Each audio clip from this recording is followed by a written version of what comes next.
altas. Tráfico, caña y bagallo, Lampa y Salal, cerrado convite de comida regional. algún camionero conversador, algún zarpado y gil. Buena gente de pipa, justa, sonriente y callada. Aunque esté pagando mucho, siempre comparte su poco. También un viejito loco, debutando en su primera vez,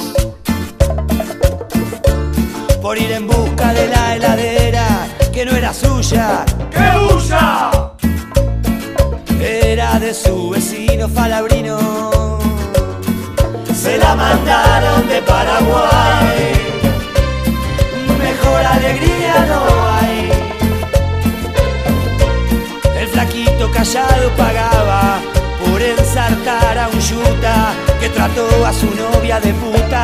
El petizo gordito cocinaba, antes manejaba un camión con carga vegetal. ¿Qué tal? No habrá ninguna igual, no habrá ninguna. No habrá ninguna igual, no habrá ninguna. Había otros pero esos resaltaban.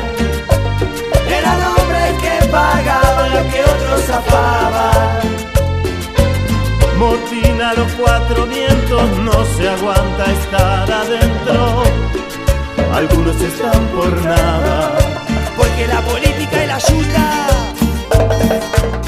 están exentas de pagar. Y ser extranjero no cuenta, vale menos que cero. Vale menos que cero, vale menos que cero.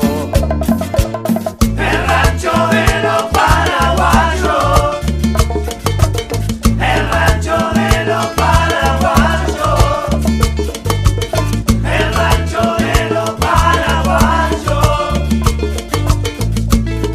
el rancho de los paraguayos.